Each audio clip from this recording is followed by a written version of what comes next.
की व्यक्तिगत रुचि है कि उन सरकारी स्कूलों में जहां गरीब, मजदूर, किसान, रेहड़ी वाला, ठेला वाला, खोमचे वाले, मोची, दर्जी, समाज के सबसे निचले तबके के बच्चे जिन विद्यालयों में पढ़ते हैं, उन विद्यालयों की तस्वीर भी उन शिक्षण संस्थानों जैसी होनी चाहिए जहां समाज के सबसे संपन्न वर्ग के बच्चे पढ़ते हैं। इस खाई को पाटने के लिए जब से उत्तर प्रदेश में योगी सरकार आई, तभी से इस खाई को पाटने का प्रयास हो रहा है।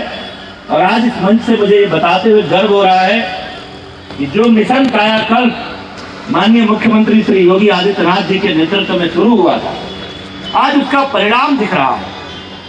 आज उत्तर प्रदेश के स्कूलों की तस्वीर बदली है।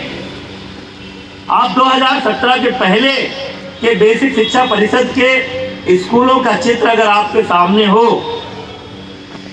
छत था तो फर्श नहीं थी, फर्श था तो छत नहीं थी, छत थी तो टपक रही थी, दरवाजे थे तो खिड़कियां नहीं, खिड़की थी तो दरवाजे नहीं, बाउंड्री तो किसी स्कूल में थी ही नहीं, बिजली नहीं, पीने के का शुद्ध पानी नहीं, किचन सेट नहीं, फर्नीचर नहीं, और स्मार्ट क्लास, ऑनलाइन क्लासेस, ये तो शायद 2017 के पहले प्राइमरी और अपर प्राइमरी में पढ़ने वाला कोई बच्चा सपने में भी नहीं देख सकता होगा, क्योंकि उत्तर प्रदेश के लिए ये कल्पना से परे था।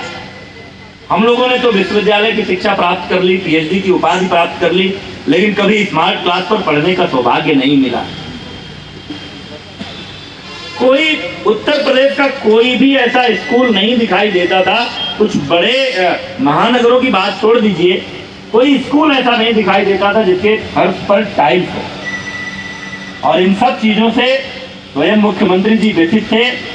उत्तर प्रदेश की योगी सरकार की प्राथमिकता में बेसिक शिक्षा आई, मिशन कायाकल्प शुरू हुआ, तेजी से उस दिशा में काम हुआ और दोनों आयामों पर काम हुआ। जो हमारा बेसिक शिक्षा का इंफ्रास्ट्रक्चर था उस पर भी काम हुआ और जो इसका अकादमिक पक्ष था उस पर भी काम हुआ।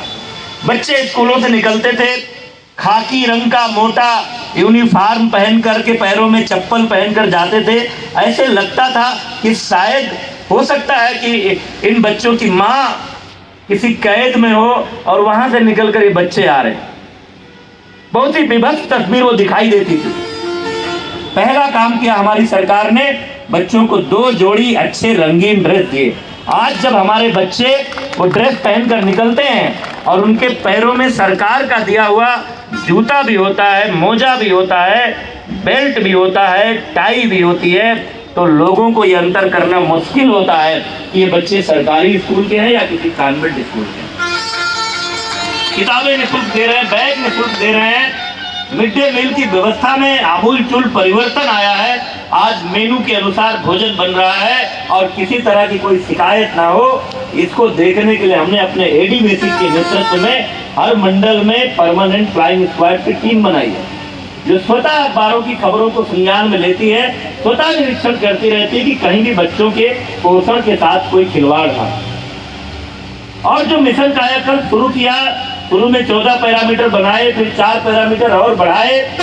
उसका परिणाम यह है कि हमारे उत्तर प्रदेश के 1,58,631 विद्यालयों में, जिनमें कंपोजिट करने के बाद भी 25,000 से ज्यादा स्कूलों को हमने कंपोजिट स्कूल बनाए हैं, प्राइमरी और जूनियर जो एक साथ थे, तो लगभग 1,35,000 जो कैंपस है, उसमें से 50,000 स्कूल कैंपस आज ऐसे हैं जहां अच्छी फर्श है, बिल्डिंग की पूरी तरह से मरम्मत हो चुकी है, जहां जरूरत पड़ी है नई बिल्डिंग बनी है, शिक्षाप्रद चित्रकारी है, बिजली भी है, पंखा भी है, आरओ का पानी भी है, फर्श भी है, लड़कियों के लिए शौचालय की व्यवस्था भी है, किचन सेट भी है।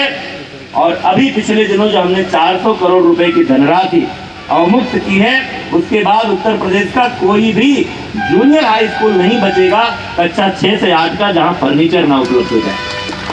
बहुत सारे जिले ऐसे हैं जहां प्राइमरी स्कूलों में फर्नीचर है। सीएसआर फंड से, पंचायती राज विभाग से, जिला खनिज निधि से, केंद्र सरकार की सहायता से, उत्तर प्रदेश सरकार के अपने फंड से लगातार हम लोग ये कोशिशें कर रहे हैं कि हर स्कूल का फर्नीचर भी हो। हम लोगों को तो बैठने को टाट भी नहीं मिलता था, जब हम पढ़ने जाते थे तो अपने घर से जूट का बोरा लेकर जाते थे, उसी को बिछाकर बैठकर पढ़ते थे। आज ये तस्वीर बदली है। हमने लगभग 4 सालों में, अभी 19 मार्च को उत्तर प्रदेश के योगी सरकार के 4 साल पूरे होंगे, लेकिन इन 4 सालों की अवधि में बेसिक शिक्षा में हमने 1,19,348 शिक्षकों की भर्ती की। आप दिल्ली के पड़ोस में है, इसलिए चर्चा करना प्रासंगिक लगता है। कई लोग दिल्ली से फ्लाइट पकड़ते हैं, लखनऊ चले जाते हैं और वहां कुर्सी लगाते हैं, एक कुर्सी खाली छोड़ देते हैं, चुनौती देते हैं उत्तर प्रदेश के मंत्री को और कहते हैं आकर हमसे बहस करिए, देखिए हम दिल्ली वाला शिक्षा का मॉडल लेकर आए। आप सब बहुत करीब हैं, सबका मॉडल आप देखते हैं। हमारे एक जिले में जितने विद्यालय हैं उतने भी विद्यालय दिल्ली में कक्षा 1 से 12 तक के नहीं है। 1000 के आसपास विद्यालय हैं। हमारा गाजियाबाद ही है, गाजियाबाद और गौतम बुद्ध नगर ही दोनों मिला दे तो संख्या दिल्ली से ज्यादा है। किसी एक स्कूल में स्विमिंग पूल बना करके और उसका ढिढोरा पीटना, मैं कई बार कहता हूं कि हमको उत्तर प्रदेश के स्कूलों में स्विमिंग पूल की जरूरत नहीं है, क्योंकि उत्तर प्रदेश के सरकारी स्कूलों में गांव गरीब मजदूर का बच्चा पढ़ता है, उसी का बच्चा पढ़ता है जिसको बेसहारा कोरोना के लॉकडाउन के समय में आपने छोड़ दिया था। वह भी जब अपने बच्चों के साथ वापस गया तो वहां पहुंचते ही उसके बच्चे का इंतजाम भी हमारे बेसिक शिक्षा परिषद के स्कूल में हो सके, वो व्यवस्था भी हमने तुरंत की। और मैं कई बार चुनौती देकर कहता हूं कि पूरी दिल्ली की सरकार ने, आम आदमी पार्टी की सरकार का जो कार्यकाल 6 साल 7 साल का गुजरा है, सभी विभागों में मिलाकर 6 साल में जितनी नौकरी नहीं दी होगी उतना अकेले उत्तर प्रदेश की योगी सरकार ने बेसिक शिक्षा विभाग में दी। हम किसी से तुलना नहीं कर रहे, हम कभी ये भी दावा नहीं करते कि हमने सारी परिस्थितियां ठीक कर दी हैं, लेकिन हम कोशिश कर रहे हैं। हमको 2017 के पहले का बेसिक शिक्षा विभाग जैसा मिला था और आज जैसा है, जो आदमी 4 साल पहले उत्तर प्रदेश से बाहर गया था अब वो लौटता है तो वो पहचान नहीं पाता है कि हमारे ही गांव का स्कूल। हमने 5000 से अधिक स्कूलों में स्मार्ट क्लास दिए हैं और इस कोरोना के लॉकडाउन में हमारे शिक्षक अधिकांश यहाँ बैठे हैं। इसलिए मैं आज इस मंच से उनको आभार प्रकट करना चाहता हूं कि जब लॉकडाउन शुरू हुआ था और देश के बड़े बड़े निजी विद्यालयों ने ऑनलाइन क्लासेस शुरू किए थे, तब किसी को यह कल्पना नहीं थी कि उत्तर प्रदेश के बेसिक शिक्षा परिषद के स्कूलों में भी ऑनलाइन क्लास चलेगी। लेकिन माननीय प्रधानमंत्री जी, माननीय मुख्यमंत्री जी और हमारी एक अपील पर कि हमारे शिक्षक कोशिश करें ऑनलाइन क्लासेस चलाने का, ताकि हमारे बच्चे उस ट्रामा जैसी सिचुएशन से बाहर निकलें, कोरोना का भय उनके भीतर से बाहर निकले और उनके पठन पाठन की क्षति की पूर्ति हो सके। हमारे अधिकांश सुयोग्य इससे कहानियां खेल कूद के माध्यम से अपनी पढ़ाई करें। हर दिन का अंतिम पीरियड उनका खेल का पीरियड होगा, ताकि हमारे प्रधानमंत्री का खेलो इंडिया के माध्यम से भारत को ओलंपिक, कॉमनवेल्थ और एशियन गेम्स के पदक तालिका में सर्वोच्च स्थान पर देखने का सपना पूरा हो सके। हमारे स्कूलों का कायाकल्प करने में सरकार के साथ ही साथ हमारे औद्योगिक जगत ने, उनके CSR फंड ने, विभिन्न फर्मों ने, निजी व्यक्तियों ने, संस्थाओं ने, NGO ने बड़ी भूमिका निभाई है। हमारे स्कूलों का गोद लिया है, उनको फर्नीचर देने में, उनको नई बिल्डिंग देने में योगदान किया है। बहुत सारे अपने टीचर्स भेजे हैं लोगों को, जहां टीचर्स की कमी थी वहां पढ़ाने में। इसलिए उन सबको हम धन्यवाद देते हैं आज इस अवसर पर। और हम सब ने मिलकर के ये निजी स्कूलों और सरकारी स्कूलों के बीच की जो खाई है, उस खाई को पाटने का प्रयास किया है और उसका परिणाम है आज हमारे बहुत सारे, मैं उन शिक्षकों को बधाई देना चाहता हूं जिनके स्कूलों में बोर्ड लग गए हैं कि अब यहां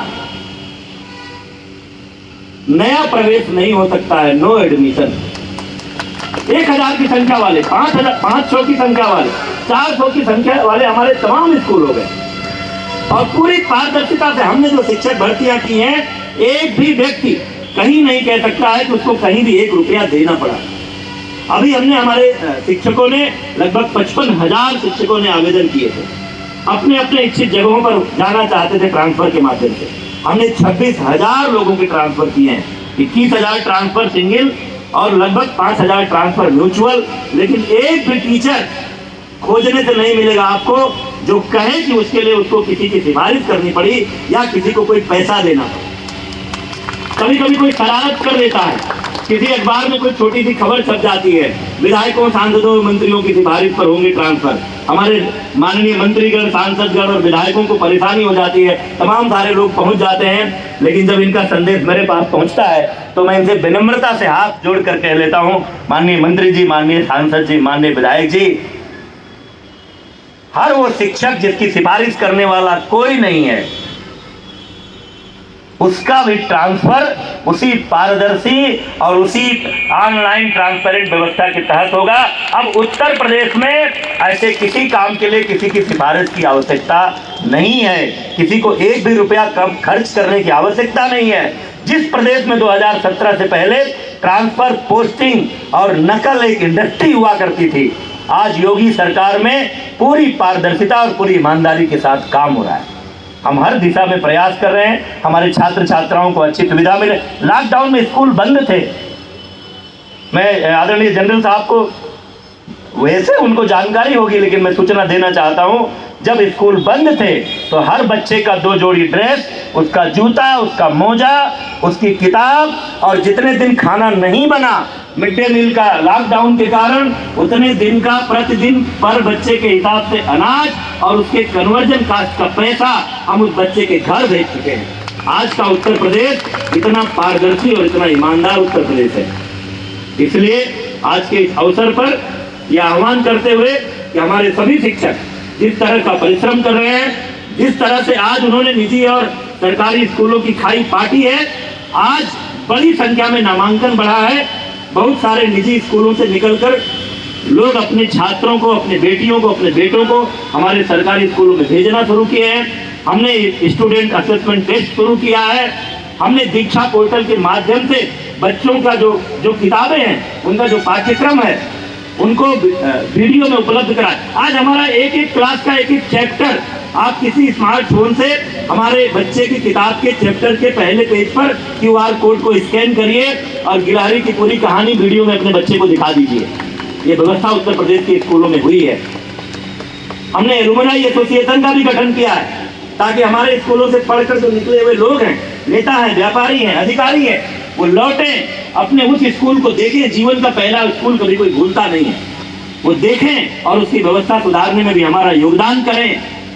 बहुत सारे ऐसे नवाचार हम लोगों ने शुरू किए हैं और मुझे प्रसन्नता है कि पूरा उत्तर प्रदेश की जनता, हमारे शिक्षक, हमारे सभी शिक्षक संगठन और हमारे मीडिया के लोग, हमारे व्यापारी, हमारे राजनीतिक लोग, तमाम सारे पार्टी के पदाधिकारियों ने स्कूलों को गोद ले रखा है, उसको सजाने संवारने में अपना सहयोग कर रहे हैं। आप सभी के सहयोग से उत्तर प्रदेश की बेसिक शिक्षा व्यवस्था का जो कायाकल्प हो रहा है, उस कायाकल्प के प्रति बेसिक शिक्षा मंत्री होने के नाते आप सभी के प्रति आभार प्रकट करते हुए और जनरल साहब के क्षेत्र में, गाजियाबाद की धरती पर आप सबने जो स्वागत किया है, अभिनंदन किया है, उसके प्रति हृदय से आभार व्यक्त करते हुए अपनी बात समाप्त करते हैं।